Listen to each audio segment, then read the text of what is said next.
Buen día, comencemos nuestro tiempo devocional. El día de hoy estaremos revisando del capítulo 21 del profeta Ezequiel, los versículos 8 al 17 para nuestro tiempo devocional que hemos titulado El Cántico de la Espada Afilada. El Cántico de la Espada Afilada.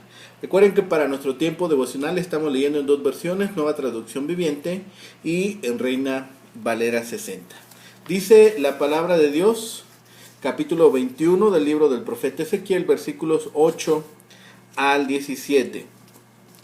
Vino a mí palabra de Jehová diciendo: Hijo de hombre, profetiza y di: Así ha dicho Jehová el Señor.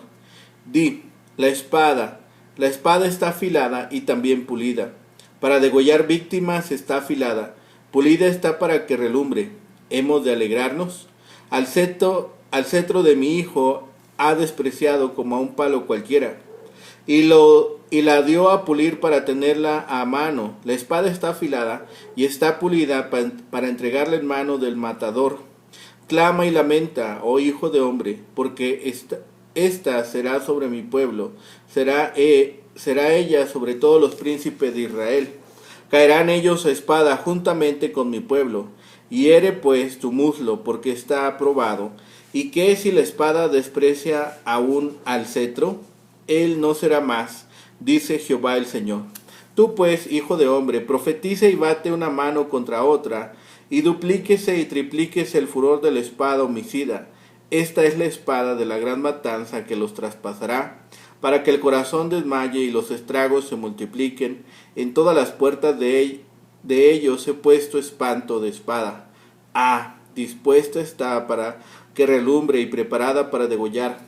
Corta a la derecha, hiere a la izquierda, a donde quiera que te vuelvas, y yo también batiré mi mano contra mi mano, y haré reposar mi ira. Yo Jehová he hablado.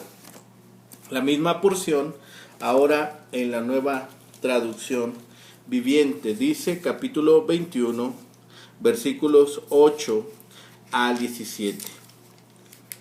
Entonces el Señor me dijo: Hijo de hombre, da al pueblo el siguiente mensaje de parte del Señor. Una espada está siendo afilada y pulida. Está siendo afilada para una masacre espantosa y pulida para destellar como un rayo.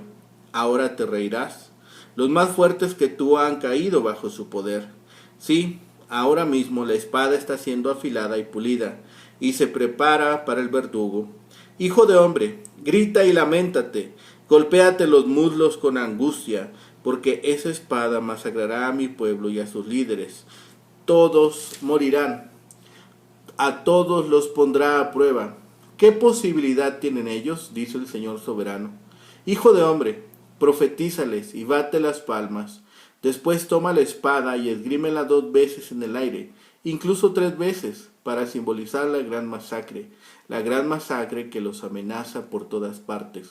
Que el corazón se les derrita de pavor, porque la espada reluce en cada puerta de la ciudad, destella como un rayo, y está pulida para la matanza. Oh espada, acuchilla a la derecha y luego a la izquierda, corta por todas partes, corta por donde quieras. Yo también batiré las palmas y aplacaré mi furia. Yo, el Señor, he hablado. Bien, en esta sección es este cántico de la espada afilada. La espada, dice, está afilada. El poema que describe, en este poema que se describe la espada de Dios, el profeta comunica su terrible mensaje mediante la repetición y la acumulación de imágenes alusivas. El resultado es una canción apasionada y urgente que captura completamente el horror de Ezequiel mientras observa a la espada divina hacer su trabajo mortal. El poema comienza con una descripción fatal de la construcción de la espada. Está afilada y está pulida para que pueda ser un instrumento eficiente de destrucción. Con la preparación de la espada completada, la atención del profeta se dirige entonces al propósito de la espada, la matanza del pueblo de Dios. Al profeta se le dice que llora que haga lloro y que gima cuando se dé cuenta de que Jerusalén no puede escapar de la destrucción. Dios ya no usará la espada simplemente para probar la voluntad de la ciudad de obedecer, sino que usará la espada solo para aniquilar. Después de ver el uso que se le dará a la espada, el profeta es atraído a la acción. Él debe aplaudir y ese acto hará que la espada caiga sobre su gente. Dios entonces se une a la acción del profeta, con lo cual queda claro que el verdadero agente de la destrucción de Jerusalén es Dios actuando a través del profeta. Es esta destrucción de la espada, es este cántico de la espada que Ezequiel nos muestra aquí. Esta sección es predominantemente poética, con algunas declaraciones en prosa. Puede ser una adaptación de alguna canción conocida que la gente había reconocido y que había transmitido de boca en boca. La canción de la espada de Ezequiel representa el juicio desplegándose en 4 fases. Primero, la espada se afila y se prepara para el sacrificio, versículos 8 al 11. Ezequiel debe llorar y herir su pecho como símbolo de la carnicería, versículo 12. La espada golpeó 2 veces, luego 3 veces para enfatizar el alcance del juicio, versículos 13 al 15. Y la espada fue instruida para hacer su trabajo, versículos 16 y 17. Este mensaje, por tanto, es poético. Debía anunciar que una espada había sido afilada y pulida y ahora estaba lista para ir a trabajar, a matar gente rápidamente. Una espada, una verdadera Excalibur con vida propia, está lista para su sombrío destino. ¿Cómo podría entonces regocijarse la gente, ya que la vara, el cetro, el símbolo de autoridad del representante de Dios, no tendría respeto por nadie en este juicio?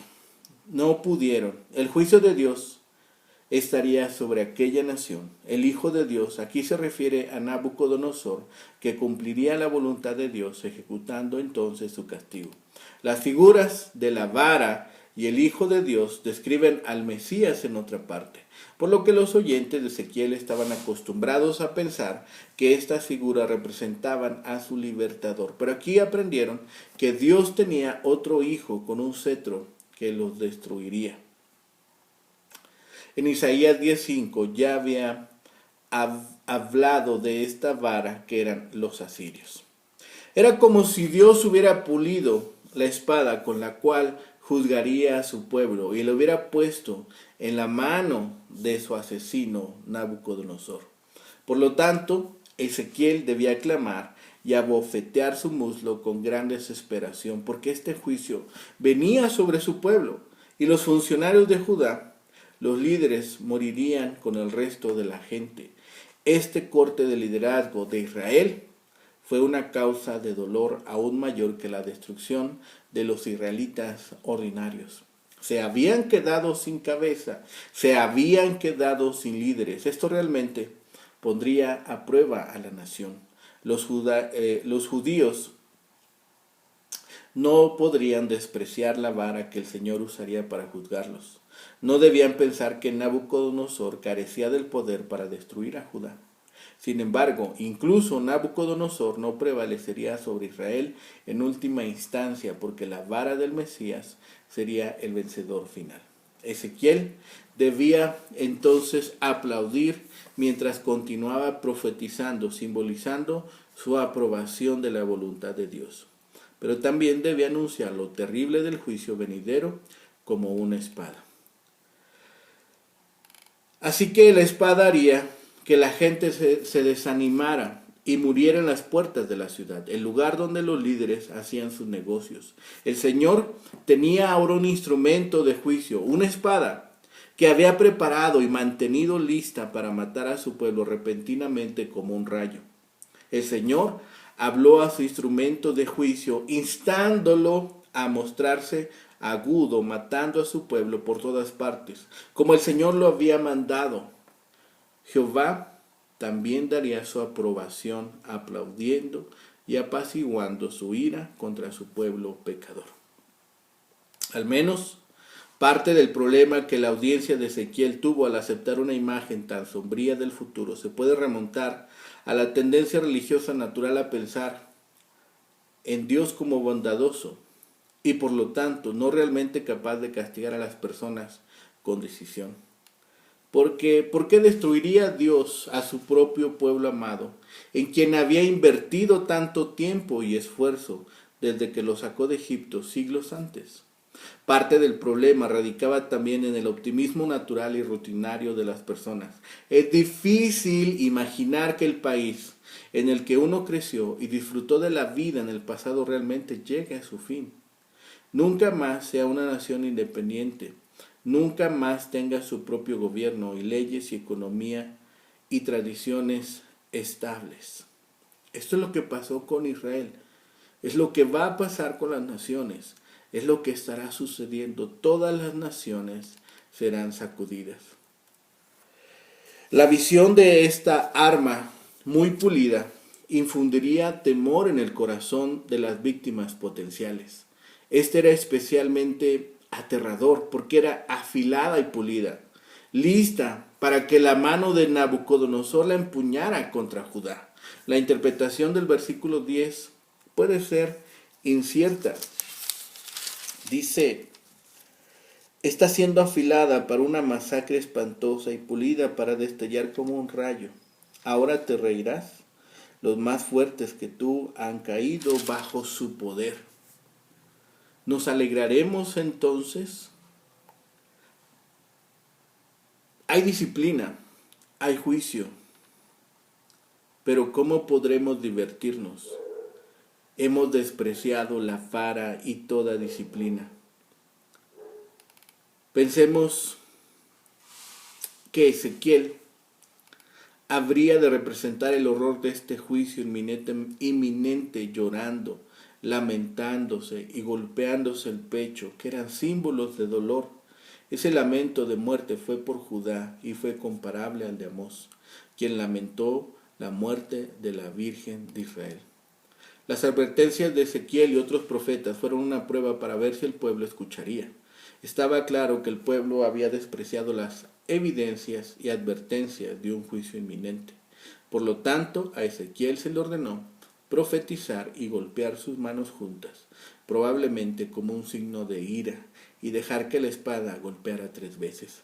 La mención de 3 golpes de espada puede referirse a los 3 ataques de Nabucodonosor contra Jerusalén. El primer ataque fue en el 605 a.C. durante el reinado de Joacim, el segundo en el 597 durante el reinado de Joaquín y el tercero en el 588 a.C. durante el reinado de Sedequías. Ezequiel habló de una gran matanza con muchos caídos y muchos temerosos. La espada de la matanza estaba estacionada en las puertas para interceptar a los que pudieran oír. La espada cortaría hasta que su trabajo fuese hecho. Así que Dios juntó sus manos para indicar su determinación de dispensar juicio hasta que su furia se agotara.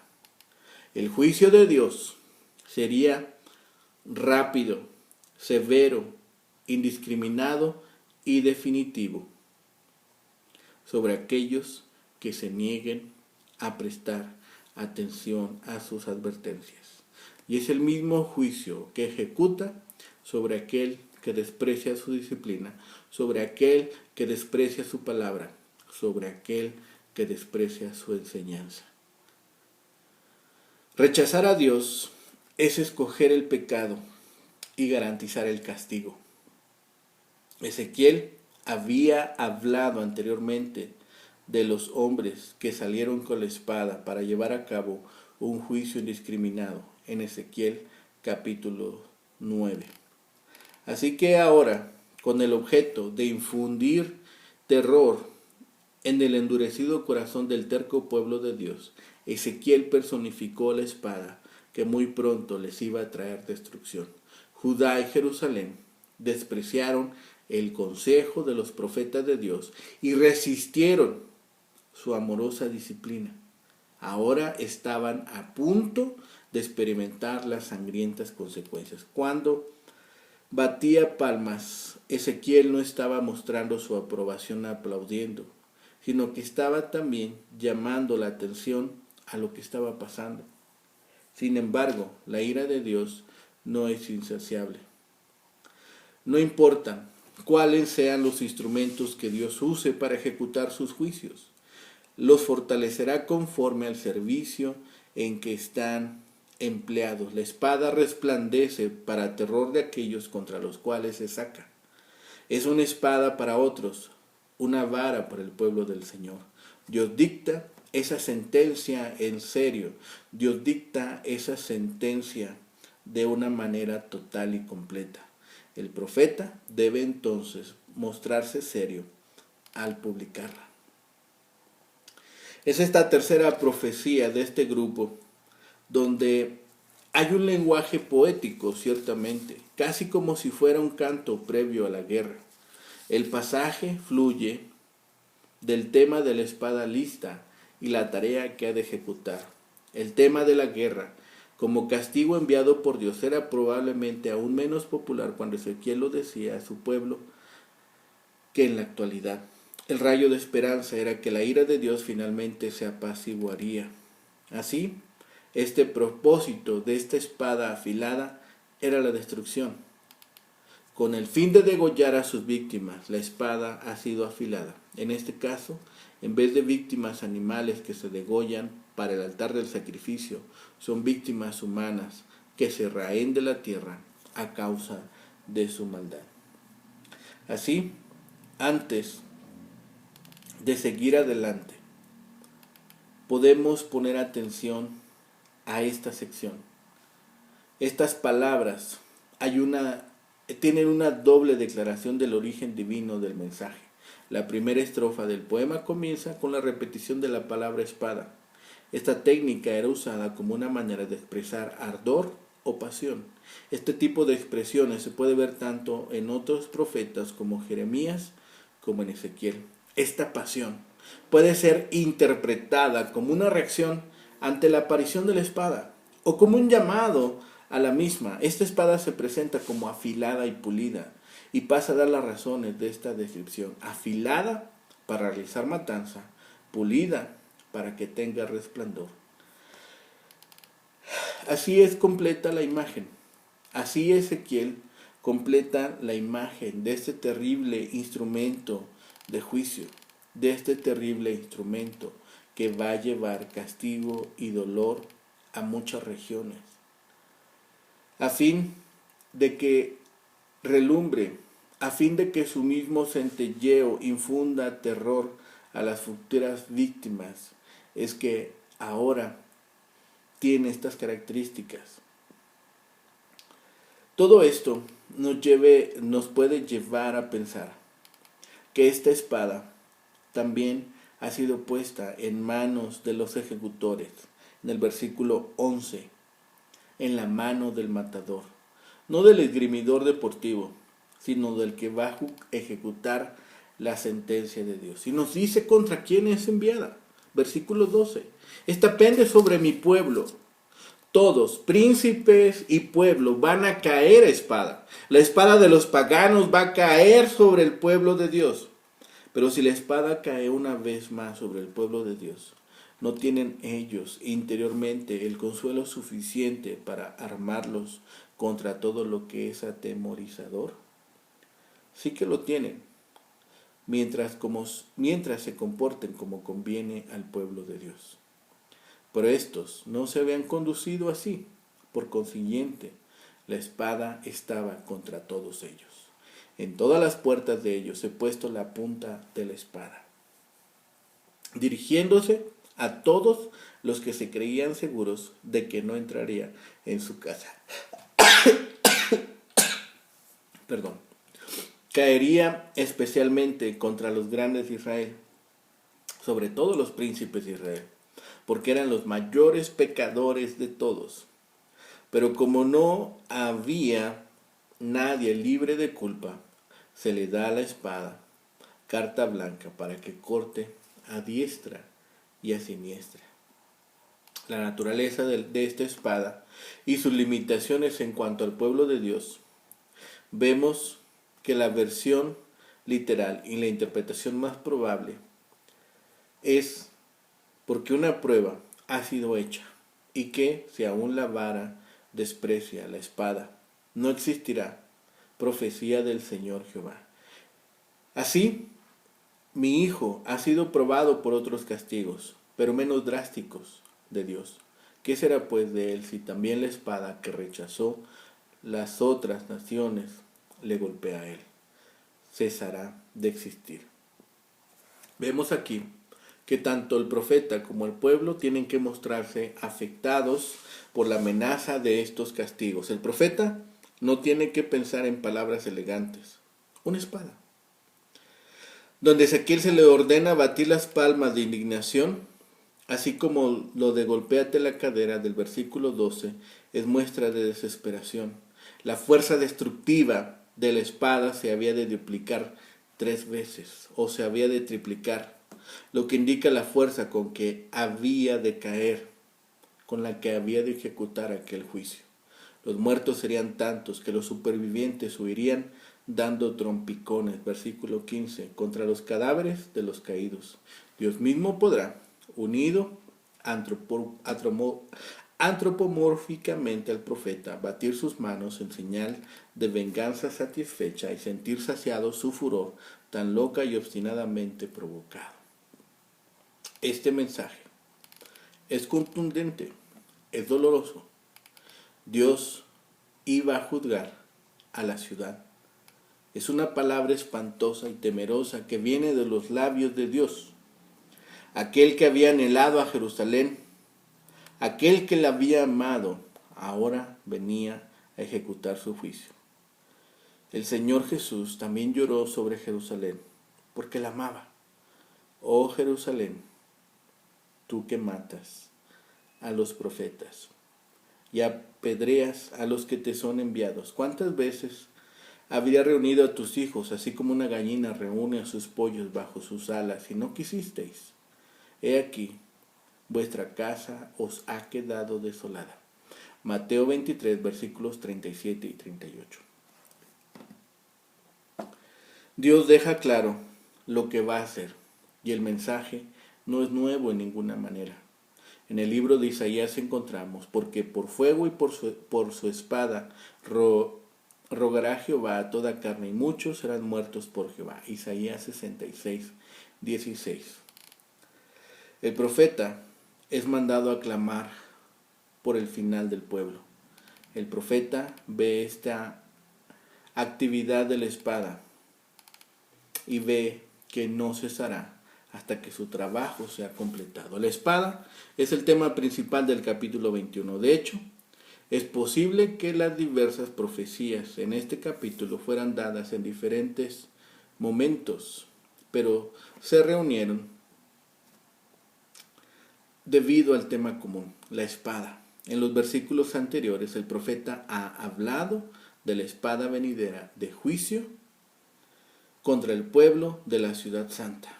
En los versículos que siguen, habla de la espada del rey de Babilonia y la espada desenvainada contra los amonitas. Pero en este breve pasaje se puede ver el trabajo artístico del editor. Constituye un punto focal para el capítulo en su conjunto. Su énfasis no está en el juicio que emprenderá la espada, ni en la persona que la agarra en su mano.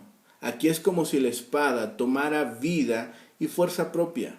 El efecto es llamar la atención sobre el instrumento de juicio, en lugar del juicio en sí, y así dar coherencia a todo el capítulo. Los detalles de este breve pasaje son difíciles de interpretar con certeza. Es posible que el texto no haya sobrevivido en su forma completa, pero hay palabras y acciones relacionadas con la espada, y es probable que una profecía promulgada deba entenderse en estos versículos. Está esta canción de la espada. Pueden verse varias acciones, un afilado y pulido real de la espada, el llanto, las palmas y varios movimientos dramáticos de la espada.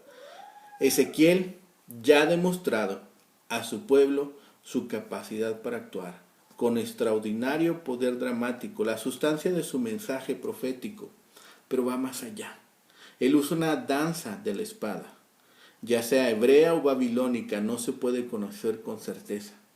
Con sus palabras cantadas y los movimientos de barrido de una espada intermitente, para ilustrar el poder destructivo de la espada, que es el instrumento del juicio de Dios. La imagen es poderosa, captando tanto la vista como el oído. Inicialmente evoca una de las creencias más antiguas acerca de Dios en Israel, el Señor como guerrero. Pero mientras que en el antiguo lenguaje de adoración el Señor era un guerrero para Israel, aquí su espada es desenvainada en juicio contra Israel. Aunque el mensaje de este capítulo es el tema ahora familiar del juicio venidero, hay dos aspectos de la sustancia de esta presentación particular del mensaje que dan una fuerza sorprendente. La simple lectura de las palabras difícilmente puede transmitir adecuadamente la fuerza de la vista y los sonidos que atraparon a la audiencia de los exiliados. No vieron a ningún predicador solemne y profético. Ezequiel bailaba ante ellos como un demente, cantando palabras de guerra, espada cortando a izquierda y a derecha en el drama ritual de la danza de una espada. Uno debe imaginar tal vez a un ministro tomando dos espadas y girándolas alrededor de su cabeza para apreciar el impacto de la actuación del profeta. La actuación debe haber sido sensacional, pero el profeta no era por naturaleza un sensacionalista. Por cualquier medio a su disposición trató de atraer la atención de su pueblo. Su mensaje debe ser escuchado. El futuro dependía de ello. Y si aquella acción, al transmitir el mensaje, lo convertían en objeto de alegría, sabía que su esencia era transmitida. La segunda dimensión dramática de la danza de la espada de Ezequiel fue su inversión de las imágenes hebreas familiares para forzar su punto. Todo su pueblo sabía que el Señor era un guerrero, pero ese lenguaje siempre había significado que lucharía por su pueblo elegido contra los enemigos de Israel. Ahora percibieron que la ira del guerrero se había vuelto contra ellos mismos y conociendo por experiencia pasada la invencibilidad del guerrero, tenían razones para temer. Todos debemos tener cuidado con las imágenes antiguas que nos dan consuelo, porque por nuestras malas acciones y el rechazo de Dios podemos convertir las imágenes de consuelo en aspectos de terror. Si hemos escuchado atentamente a Ezequiel, habremos aprendido que la terrible espada rápida de Dios no siempre es una base para la esperanza. Ezequiel quería que miráramos hacia adentro y luego volviéramos hacia Dios en arrepentimiento y en busca de perdón. Oremos. Bendito Padre Celestial, Señor bendito, gracias te damos, Señor, por tu bondad y por tu misericordia, Señor. Pero sobre todo te damos gracias, Señor, porque nos exhortas, nos animas a volvernos de nuestro mal camino, a reconocer nuestras faltas y nuestros errores. Perdónanos, Padre. Muchas veces ha sido necedad, terquedad, inconsciencia, Señor. Pero hemos sido conscientes de que transgredimos tus leyes. Perdónanos por ello, Padre. Permítenos fortaleza, integridad, Señor, para arrepentirnos de nuestro mal actuar, para arrepentirnos de nuestros pecados y volvernos a ti. Y clamar por perdón, Señor. Y reconocer que por medio de Cristo somos salvos y limpios. Y que solamente por Él y mediante Él podemos ser perdonados. Gracias, Señor, porque lo has hecho posible. Gracias, Señor, porque nos das todos los medios suficientes para alcanzar salvación y nos das el don perfecto en Cristo Jesús. Gracias, Padre, por ello. Te pedimos en este día, Señor, podamos estar conscientes, Señor, de lo que tú has hecho, de las obras que haces en nuestra vida diaria y darte la honra y la gloria solamente a ti, porque tú eres el merecedor de todo ello. Pedimos Todo esto clamamos a ti y lo rogamos en los méritos suficientes de Cristo Jesús, Señor y Salvador nuestro. Amén. Que tengan un excelente día. Que el Señor les bendiga.